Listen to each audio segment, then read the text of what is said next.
Glória a Deus. Meus queridos irmãos, a paz do Senhor, graças a Deus, Jesus é bom, a sua misericórdia dura para sempre, e estamos agradecidos ao Senhor pela noite que o Senhor nos concede, de estarmos juntos outra vez na sua casa, para prestarmos culto de louvor e adoração ao Senhor nosso Deus. Sempre grato a Deus por tudo. Eu não poderia deixar de agradecer a Deus e também ao nosso pastor, que nos deixou, junto com o irmão Rafael, nessa responsabilidade de estarmos convosco nessa noite, para estarmos dando continuidade à obra e também meditando na palavra do Senhor. Eu quero convidá-los a abrirmos as nossas Bíblias no livro do profeta Amós, capítulo de número 8. Que Deus em Cristo nos abençoe. Grato a Deus aos irmãos aqui do Pirineu pela colaboração. A congregação parece que nos deixou hoje um pouco na mão, mas Jesus sempre tem a porta de providência para nós, viu? Que Deus em Cristo continue vos abençoando grandemente. Grato a Deus. Amós capítulo 8, versículo de número 11. Quem achou, diga amém. Eu vou ler o 11 e a igreja lê o 12. Eis que vem dias, diz o Senhor, em que enviarei fome sobre a terra, não fome de pão, nem sede de água, mas de ouvir as palavras do Senhor. O 12.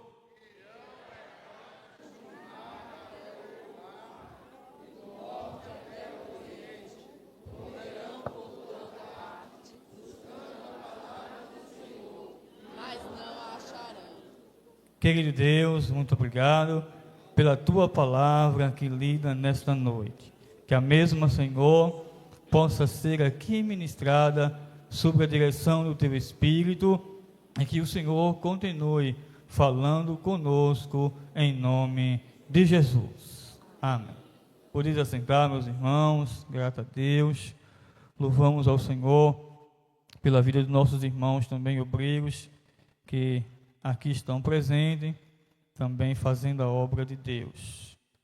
Meus irmãos, eu estava meditando na palavra do Senhor e buscando uma palavra para poder refletir com os irmãos nesta noite.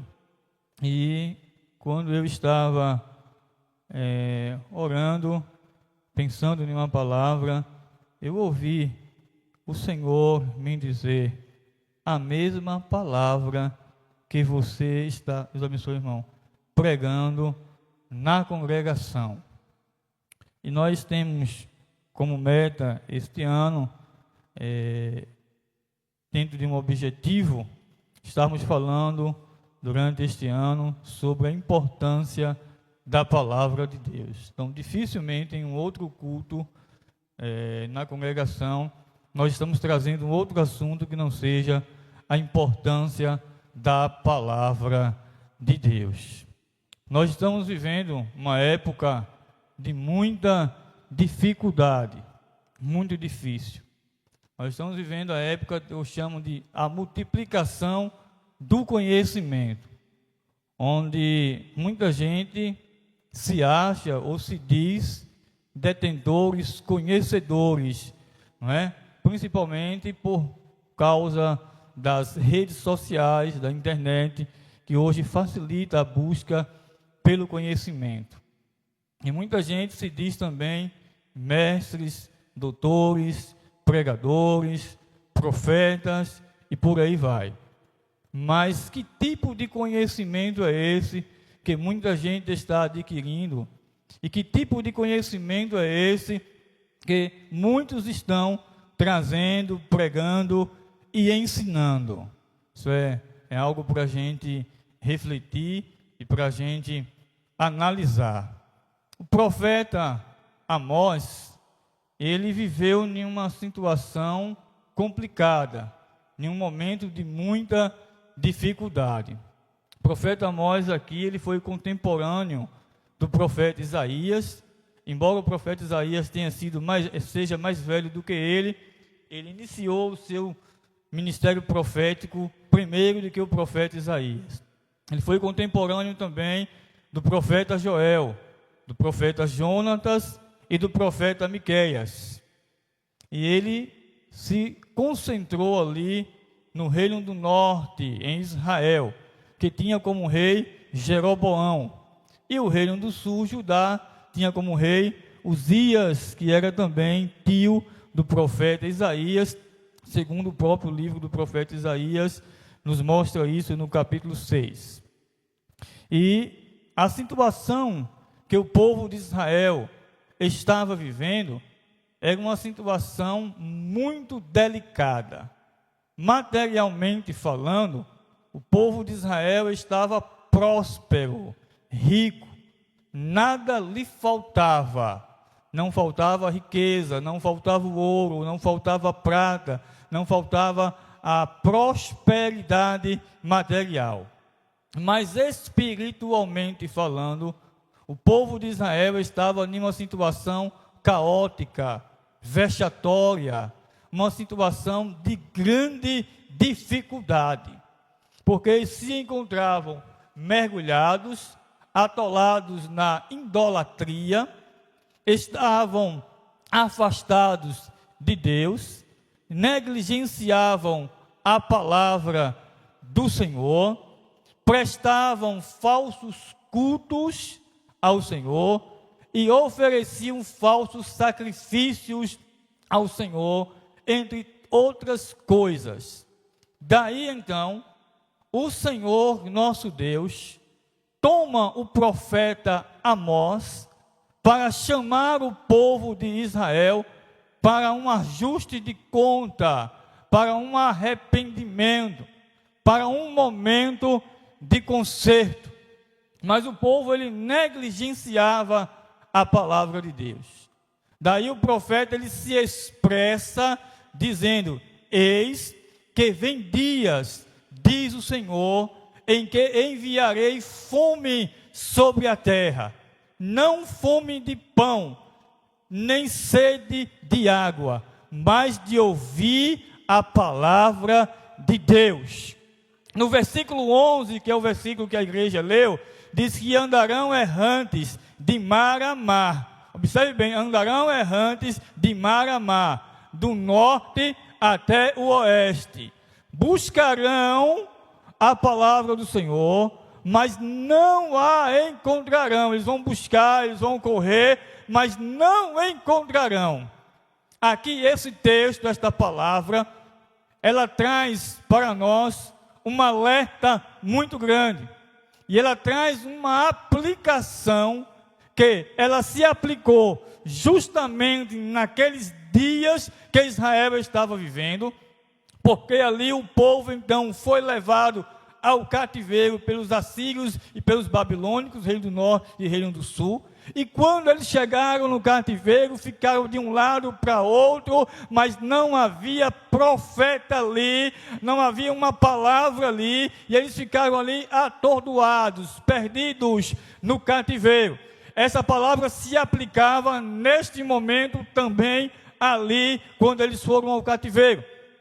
Esta palavra, ela também tem uma abrangência no período de silêncio, ou de intervalo entre o Velho Testamento e o Novo Testamento, onde por um período de 400 anos, Deus esteve em silêncio. É chamado também, conhecido como período de silêncio. Então essa palavra se aplica ali naquele momento.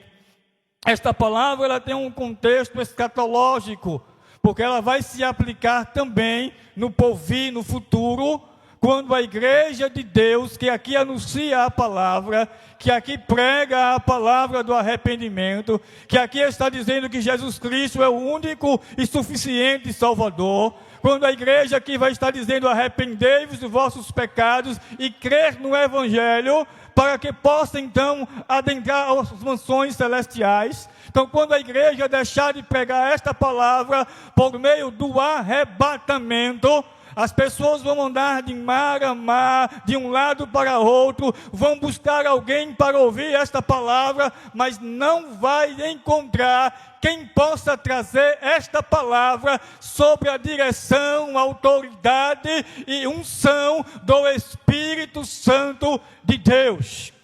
Então ela se aplica aqui também neste momento.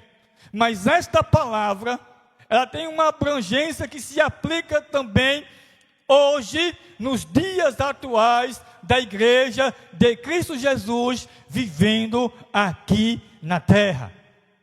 Interessante a gente sempre lembrar que não existe nada mais forte, mais poderosa e mais importante do que a palavra de Deus. A palavra de Deus, ela é a nossa única e verdadeira regra de fé. É a palavra quem vai dizer como eu devo andar. É a palavra quem vai corrigir o meu falar, o meu linguajar. É a palavra que vai disciplinar como eu vou me vestir. É a palavra que vai controlar o meu pensamento. É a palavra que vai controlar as minhas emoções. É por meio desta palavra que eu chego ao conhecimento da salvação em Cristo Jesus. É por meio desta palavra que eu tenho ciência do batismo do Espírito Santo e do falar em outras línguas. É por meio desta palavra que a minha fé é renovada, acrescentada. É por meio desta palavra que o gozo da salvação permanece na alma do cristão. É por meio desta palavra que eu entendo que Jesus vai voltar para arrebatar a igreja. É por meio desta palavra que eu entendo que conhecereis a verdade e a verdade vos libertará. É por meio desta palavra que eu entendo que se o Filho vos libertar, verdadeiramente o homem será livre. É por meio desta palavra que eu tenho conhecimento dos dons espirituais. É por meio desta palavra que os dons operam na igreja e que a igreja caminha em ordem e decência. É por meio desta palavra que Deus chama a igreja, o homem, para o ajuste de conta e o conserto. Portanto, não existe nada mais forte, mais importante do que a palavra de Deus. É por isso que Paulo, escrevendo a Timóteo, no capítulo 3, verso 16, vai dizer: toda escritura é divinamente inspirada. Ela é divina. Toda escritura, ela é divina. Ela é inspirada. Porque toda escritura é divina, é inspirada. Porque não existe nada acima da palavra de Deus. Não existe homem, não existe pastor, não existe pregador, não existe cantor, não existe autoridade humana, não existe absolutamente ninguém acima da palavra de Deus. A maior autoridade existente dentro da igreja de Cristo é a palavra de Deus. Porque é por esta palavra que nós conduzimos a obra do Senhor. Toda escritura é divinamente inspirada. Segure-se toda aí, que a gente volta para ela mais na frente um pouquinho. Observe bem. Vamos entrar aqui um pouquinho. Paulo, ele conhecendo a situação da igreja em Coríntios, ele então escreve a sua primeira epístola, a sua primeira carta. Quando Paulo escreve a igreja de Coríntios, a igreja se encontrava em uma situação difícil, de dificuldade. Observamos que no início, versículos 1, Paulo faz a apresentação, do seu apostolado, a sua saudação inicial. Versículo 2, ele chama a igreja de santos e santificados. No versículo 3, ele vai descendo, vai elogiando a igreja, dando graças pela igreja. No versículo 5, ele vai dizer que nenhum dom faltava àquela igreja. Olha que coisa tremenda, que nenhum dom faltava àquela igreja. E aí ele vai decorrendo uma série de elogios para a igreja. Mas quando nós nos deparamos do versículo 9 em diante, Paulo começa agora a engrossar um pouco o caldo e começa a apontar as dificuldades que a igreja enfrentava. Porque aquela igreja, que era uma igreja cristã, e que tinha ali servos, homens de Deus, profetas, pessoas que estavam ali, era uma igreja que tinha também homens que abusavam das mulheres dos seus pais. Era uma igreja que tinha um problema de contenda, de divisão muito sério, porque um dizia que era de Apolo, outro de Paulo, outro de Cefas, outro de Cristo. E na verdade ninguém seguia ninguém. E havia muitas confusões dentro daquela igreja. A igreja estava mergulhada em um estado de prostituição muito grande, apesar de todos os dons que tinham ali. Isso nós entendemos por essa palavra, pela palavra de Deus, que não é dom espiritual que dirige igreja, não é profecias que dirige igreja, não é supostas revelações que dirige igreja, não é supostas visões que dirige igreja. Embora creiamos, isso tudo é salutar e é bíblico e é para os dias atuais, mas quem dirige a igreja é a palavra de Deus. E Paulo então, entendendo que esta palavra conserta tudo, ele escreve para a igreja e começa a chamar a igreja para um ajuste de contas. E quando ele começa a chamar a igreja para um ajuste de contas, de repente no capítulo 1, no versículo 8, ele escreve: a palavra da cruz é loucura para os que perecem, mas para nós, igreja, mas para nós que somos salvos, mas para nós que estamos aqui dentro, é poder de Deus para a transformação de todo aquele que nele crê. Como Paulo estivesse dizendo assim: olha, tem problema aí, não tem? Tem problema aí, tem confusão aí, não tem? Tem prostituição aí, não tem? Tem divisão aí, não tem? Mas não vai ser a revelação, não vai ser a profecia, não vai ser a visão, não vai ser alguém vendo um anjo passeando dentro da igreja que vai consertar nada. É esta palavra aqui, é a palavra da cruz, é a palavra da cruz, é a palavra de Deus que vai colocar aí tudo no seu devido lugar. É a palavra de Deus. Olha que coisa tremenda a situação. Quando nós vamos para o livro de Josué, no capítulo 1, Moisés tinha morrido. Quando Moisés morreu, saiu de cena, surge agora, e não surgiu assim do acaso, né? Ele já estava lá, sendo preparado para isso, Josué. Aí Deus chega para Josué e diz para Josué: olha, meu servo Moisés é morto, mas agora você vai fazer este povo herdar a terra que eu prometi que ele daria aos seus pais. E aí Deus vai falando com Josué. Quando chegamos no versículo 5, você pode ver em sua Bíblia, Deus vai dizer para Josué: Josué, ninguém vai te resistir por todos os dias da tua vida. Assim como eu fui com Moisés, serei contigo. Não te deixarei e nem te desampararei.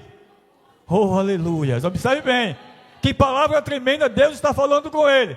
Ninguém, Rafael, presbítero Rafael, ninguém vai te resistir. Ninguém vai te resistir por todos os dias da tua vida. Ninguém, presbítero Jailson, vai te resistir. Ninguém, igreja do Pirineu, vai te resistir. Ninguém, igreja do Silva Jardim, do Parque São Francisco, do Marechal, da Santa Terezinha. Ninguém, igreja de Alagoinhas, vai te resistir por todos os dias da tua vida. Assim como eu fui com Moisés, eu vou estar contigo. Não vou te deixar, nem vou te desamparar. Mas aí tem uma coisa. Trate de fazer conforme tudo que está escrito na lei de Moisés. Olha aí o que é que Deus está falando.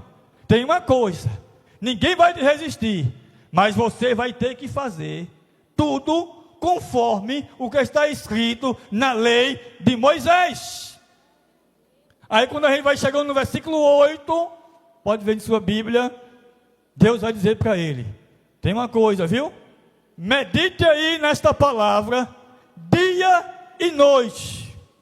Porque se você meditar dela dia e noite, você vai ser bem sucedido e tudo quanto você fizer vai prosperar. Oh, aleluia!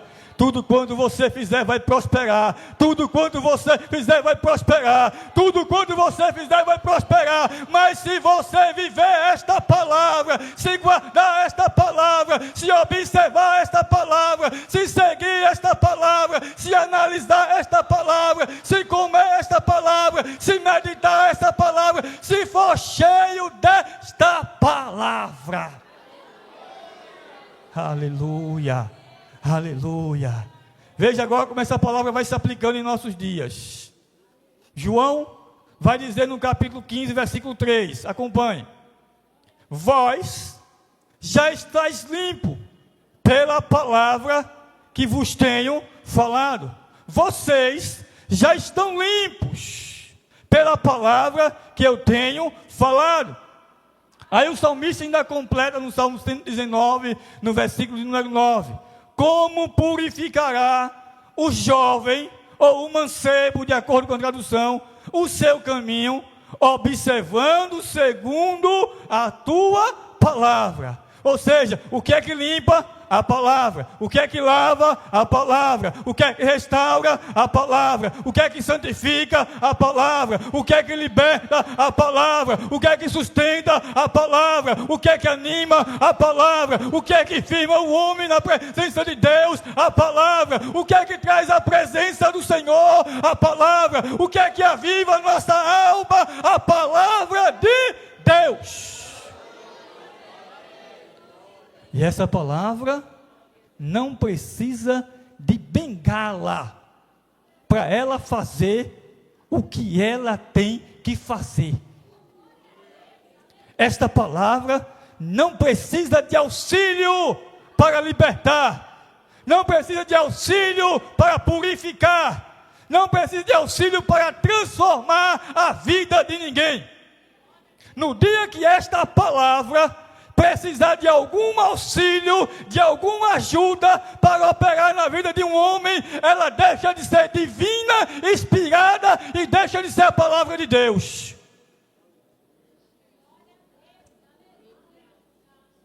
Aleluia. Oh, aleluia. Posso continuar? Aleluia. Aleluia. Se preocupe não que o caldo engrossa um pouquinho, mas é gostoso. Viu? O que fortalece é caldo grosso. Bolo com chocolate deixa o crente anêmico. Pastel da anemia. Eu gosto de pastel, mas da anemia. Viu? Causa transtorno no sangue. É problema no fígado, fritura. E tem muita gente oferecendo entretenimento para o povo de Deus nos dias atuais. E a gente tem visto, em alguns lugares que a gente chega, vários entretenimentos para tentar atrair o crente para a igreja. Só que o crente tem que ser atraído pelo poder da palavra. Quando as pessoas iam a Jesus, iam por causa da sua palavra, da sua pregação. Ele não estava oferecendo pão assado, ele não estava oferecendo peixe assado na brasa, ele não estava oferecendo prata nem ouro. Ele estava oferecendo salvação, transformação, libertação, restauração, cura, libertação de vidas. Ele estava combatendo a ação do inimigo. Ele estava andando sobre as águas. Ele estava ordenando que o mar se calasse, que a tempestade parasse. O povo vinha até ele por causa da unção de Deus que estava sobre ele e a sua palavra. Qual é o grande fracasso hoje de muitas igrejas? Deixou de ser prioridade a palavra de Deus. Segundo Reis, capítulo 22, versículo 8. Pode observar que no versículo 1, o rei Josias, ele assume o reinado. E quando ele assume o reinado, ele chama o escriba e manda falar com o sacerdote, lhe dá ordem: desça lá na casa do Senhor, chame lá os guardas, os soldados, que receberam as ofertas do povo, contabilize, organize tudo, chame os pedreiros, os carpinteiros, e faça o reparo nas brechas, nas rachaduras que está lá no templo, na casa do Senhor. E eles desceram com uma missão: fazer uma reforma física no templo, na casa do Senhor. E quando eles desceram para fazer essa reforma no templo, na casa do Senhor, de repente, o escriba, mexendo no templo, buscando arrumar o templo, tentando vasculhar as coisas que estavam no templo, fazendo relatório para o rei, observando como estava a casa do Senhor. Chega no versículo 8, ele vai encontrar o quê? Ele vai dizer: achei o livro da lei que estava perdida na casa do Senhor. Aí ele pega o livro e entrega para o sacerdote. O sacerdote lê, o escriba lê. Primeiro o sacerdote achou, melhor deixa eu corrigir. Versículo: o sacerdote achou, ele lê e entrega para o escriba. Quando o escriba lê, sai correndo para levar para o rei. Irmãos, observe como isso é sério, como isso é interessante. Quem era o sacerdote? Representante de Deus, o pastor da igreja, aquele que tinha a responsabilidade de usar a palavra, o livro da lei, para ensinar ao povo no templo, para ensinar as pessoas na comunidade, para corrigir as pessoas, para instruir as pessoas. Mas a situação naquele momento era tão caótica, era tão difícil, que o sacerdote foi quem achou o livro da lei que estava perdido na casa de Deus. Isso pode estar acontecendo hoje? Pode não estar, em vários momentos. E quando é que esse livro da lei está perdido? Quando a gente começa a substituir a palavra de Deus, quando a gente começa a vir na casa de Deus por outros motivos, apenas por vir por uma obrigatoriedade e não para prestar culto verdadeiro de adoração a Deus. Quando nós colocamos cantores e transformamos a nossa liturgia de culto em shows evangélicos, e passamos a estarmos no templo como se estivéssemos em um espaço social com um artista cantando. A palavra está de lado quando os artistas se apresentam. A palavra está de lado quando os falsos profetas ocupam as nossas tribunas e pregam a palavra e dizem que estão profetizando e estão mentindo em nome de Deus. E cobram verdadeiras fortunas para pregarem a palavra. A palavra está perdida quando nós pagamos para ouvir essa palavra. Oh, aleluia. Bendito seja o nome do Senhor. Aleluia. Essa palavra está perdida quando nós terceirizamos, nós obreiros, o nosso chamado para a obra. Porque eu aprendi pela Bíblia e com os meus pastores, que quando alguém tem um problema, venha o pastor da igreja, o anjo da igreja, conversa com o pastor da igreja, trata com o pastor da igreja, e o pastor da igreja, o anjo da igreja, a pessoa que Deus colocou lá, que Deus colocou nessa igreja, ele tem a função, a obrigatoriedade de atender, de conversar, de orientar, de instruir e analisar segundo esta palavra. Observou a ceia como era antigamente? Como era tempos atrás? Né, irmão Edivaldo? Eu alcancei, o irmão sabe bem disso, muito mais do que eu. As pessoas chegavam na igreja, faziam aquela filinha na entrada da secretaria da igreja. Hoje a secretaria parece o túnel do metrô, todo mundo entra e sai, para mexer num lugar de coisa. Mas a secretaria funcionava para quê? Quando um crente entrava na secretaria para conversar com o pastor da igreja, é porque ele ia confessar alguma coisa que fez. Não era assim, pastor? Ele ia confessar diante do anjo da igreja alguma coisa, ia pedir a orientação, a instrução pastoral e vinha pedir perdão na igreja. Oh, aleluias! Essa palavra está perdida, irmãos. Quando as pessoas têm problemas, E em vez de vir à igreja, conversar com o anjo da igreja, quer substituir o anjo da igreja pelo psicólogo, pelo psiquiatra, pelo psicanalista, pelas terapias que existem aí. E muita gente descobriu que a psicologia está dando dinheiro, a terapia está dando dinheiro. Então está mergulhando nisso porque descobriram que o povo evangélico, eles na maioria das vezes não gostam de dizimar e ofertar, mas gostam de gastar com profetas mentirosos. Dizimar e ofertar, muita gente fecha a mão, mas oferta para profeta mentiroso. Aí vai buscar a ajuda da psicologia. Só que tem uma coisa: o que é espiritual só se trata com aquilo que é espiritual. A ciência, a psicologia, ela não é toda divina e inspirada. Ela não é nem metade, nem um terço. O que é divino e inspirado é a palavra de Deus. E o que é espiritual só se trata com o que é espiritual. E o que é cura, que se trata com a palavra, só é resolvido por meio da palavra de Deus. Aí as pessoas desprezam a palavra, vão atrás da psicologia, entram na depressão, no síndrome do pânico, no medo, na ansiedade, no pavor, e ficam tudo dentro da igreja. As pessoas aprenderam a fazer isso agora. Quando tem um problema, irmão, eu estou com um problema aí, me arrume um psicólogo aí. Me arruma um psicólogo. Não é um psicólogo, não.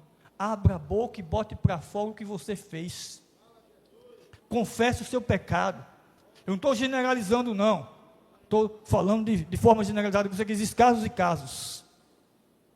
A coisa é tão séria, que se nós não tomarmos uma atitude urgente, a psicologia vai virar uma religião, porque é o que já está sendo pregado nas universidades. E os psicólogos vão tomar o lugar de pastores e obreiros, para atenderem pessoas.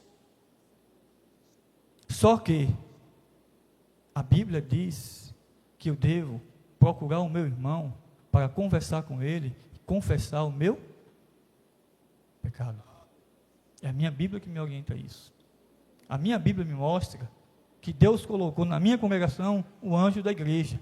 E esse anjo da igreja está ali para me receber, me instruir e me tratar. Porque a ciência não vai penetrar no oculto da minha alma, no profundo da minha alma. A ciência não vai penetrar no profundo da minha mente, do meu ser.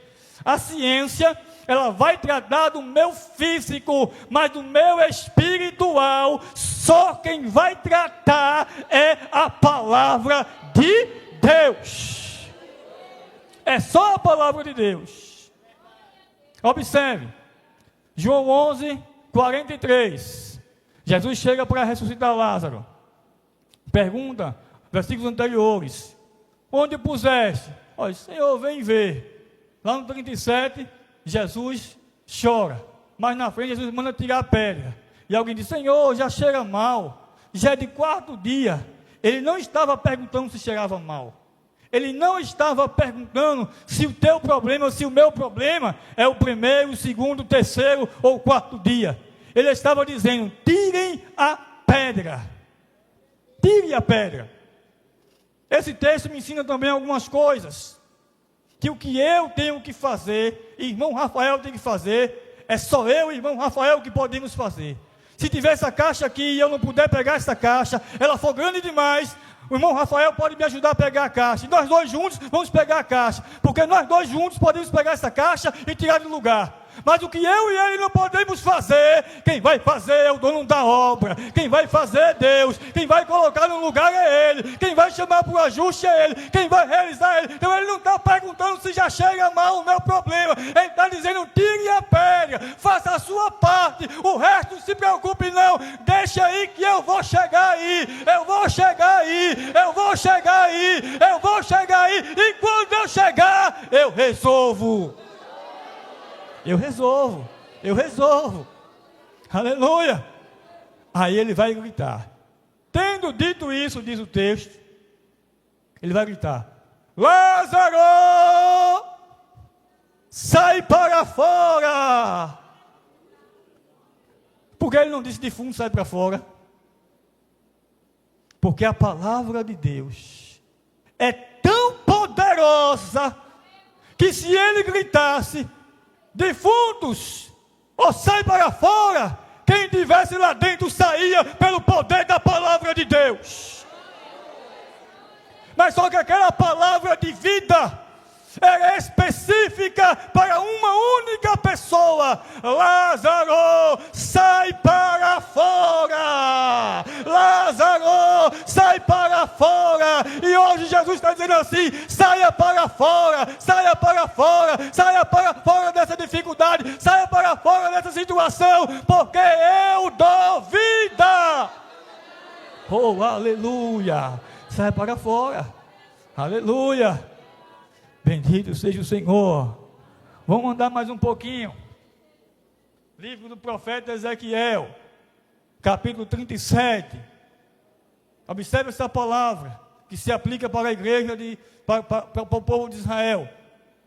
E essa profecia bíblica já teve o seu cumprimento, o seu primeiro cumprimento, no sentido político e no sentido territorial, quando Israel, em 1948, volta para o seu território e é reconhecido como nação pela ONU, inclusive com o voto de um brasileiro por nome Oswaldo, que era presidente da ONU naquela época, que houve um empate, ele deu o voto de Minévia em favor de Israel.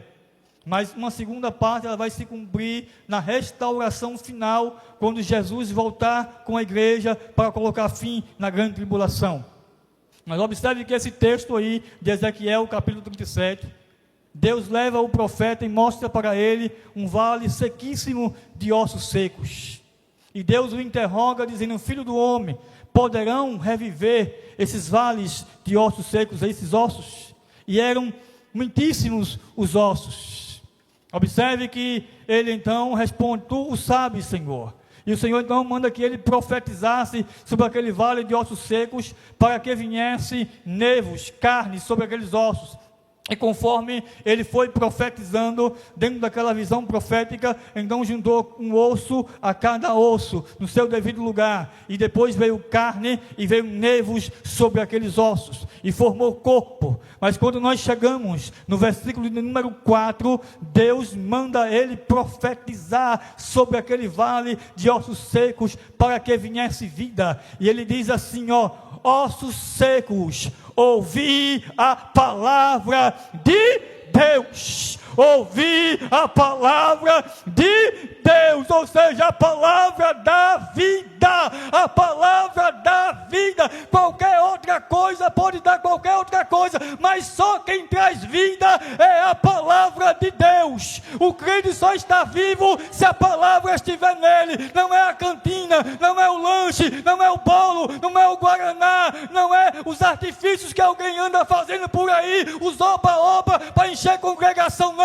É a palavra de Deus, é a palavra de Deus. O que vai fazer o crente permanecer é a palavra de Deus, porque quando vier a tempestade, a palavra vai estar lá sustentando ele. Quando vier a dificuldade, a palavra vai estar lá sustentando ele. Quando vier a dificuldade, a palavra vai estar lá dizendo: não temas, não temas, não temas, não temas, não temas, não temas, não temas, não temas, não temas. A cantina vai embora, o bolo vai embora, os eventos de oba-oba vai embora, mas a palavra de Deus vai permanecer naquele que nela habita.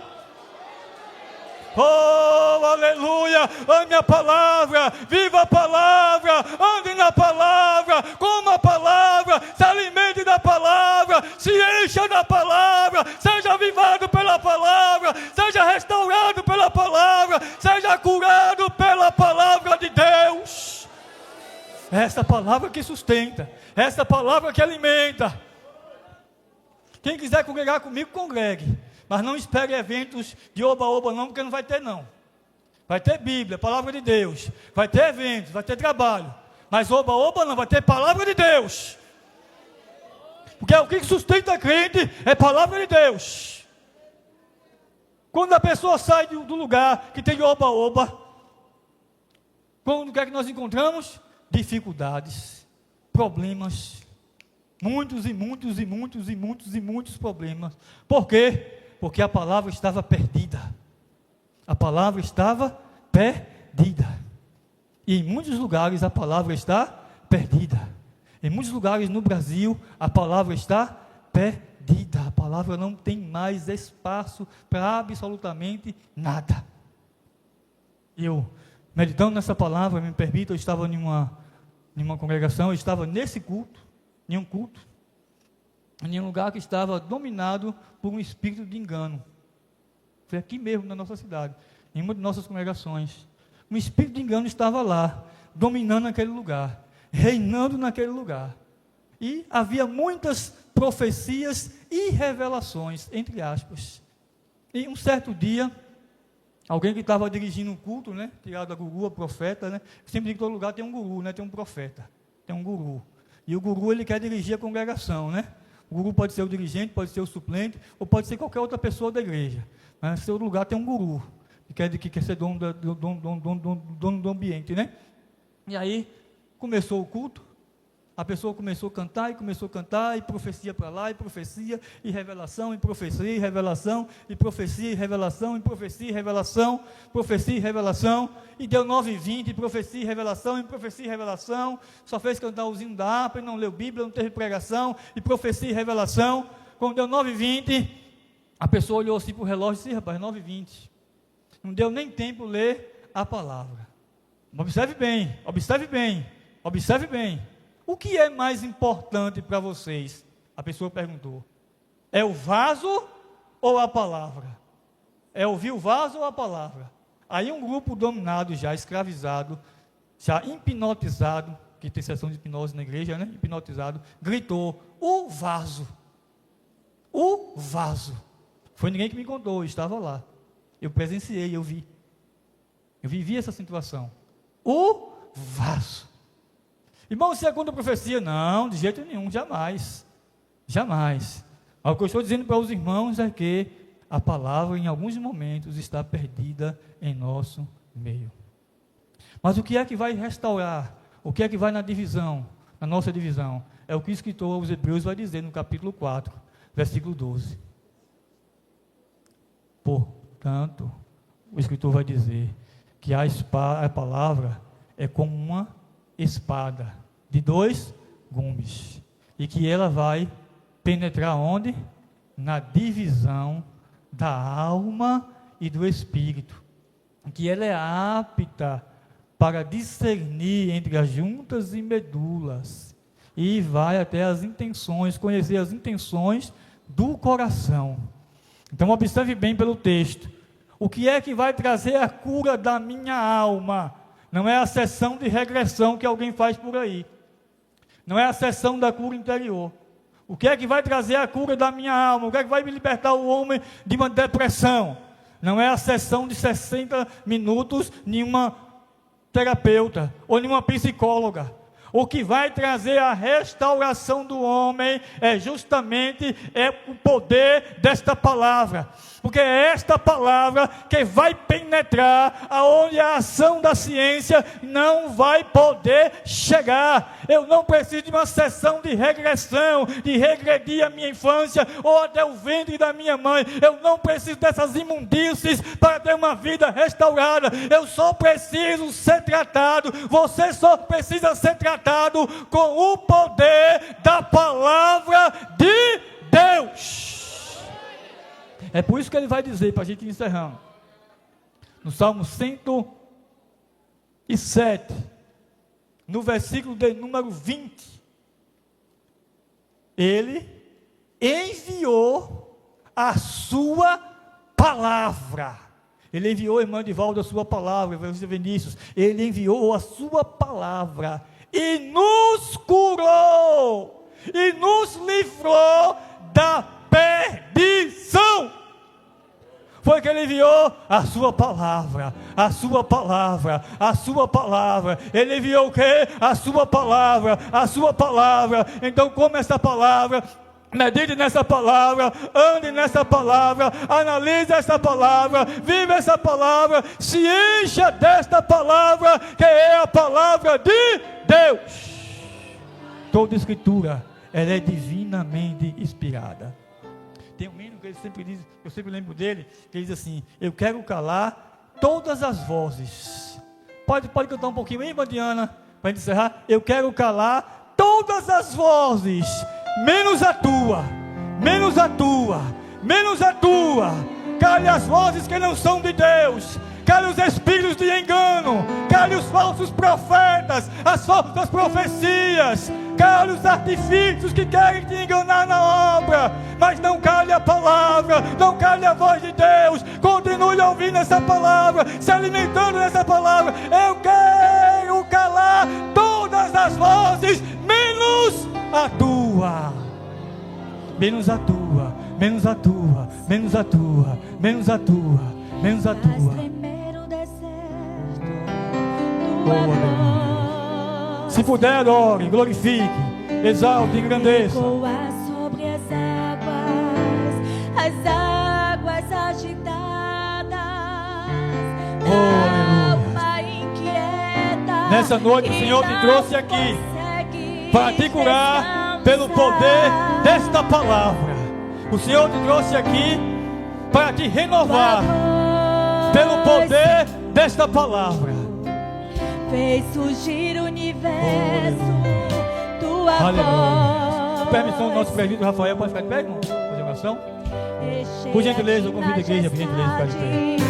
Ela Aleluia. aponta a direção, Oh, aleluia. dissipa toda a Aleluia. confusão. Oh, E traz bendito seja o nome do luz Senhor. na escuridão. Se tiver alguém aqui nessa noite também que ainda não é cristão, que está porventura conosco nessa noite no culto de doutrina, e desejar seu encontro com Jesus, nós queremos te convidar a ter esse encontro com Cristo. Se tiver, vem aqui à frente. Oh, aleluia.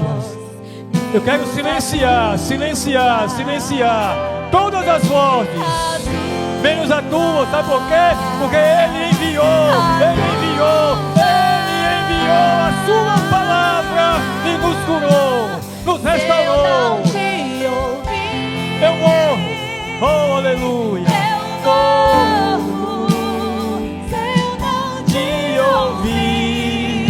Eu pereço. Oh, aleluia. Tua voz é Aleluia. no meio do tormento. Tua voz é tudo. Querido Deus, eterno Pai que está no céu, muito obrigado, Senhor, por essa noite que o Senhor nos trouxe mais uma vez na sua casa, para que estamos ouvindo a tua palavra, Senhor. Aqui está o teu povo diante de ti, a tua igreja, Senhor.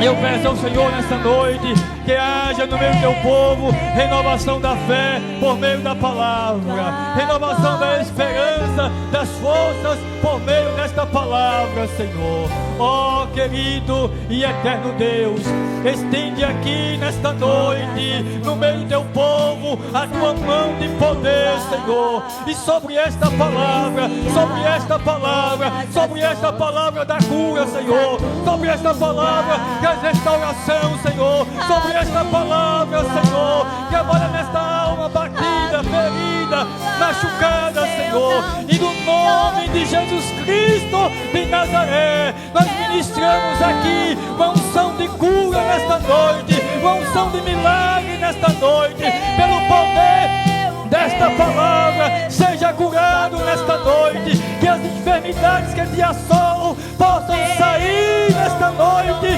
na autoridade que há no nome de Jesus de Nazaré. Que toda espécie de mal que te assola, que tenta te aprisionar, que tenta impedir o seu andar, possa cair por terra pelo poder desta palavra. Deus, sobre os obreiros que aqui estão presentes, oh meu Deus, sobre cada ministro que aqui está, Senhor, que a tua palavra habite, que a tua palavra reine, que a tua palavra prospere e que possamos continuarmos caminhando sobre esta palavra em nome de Jesus.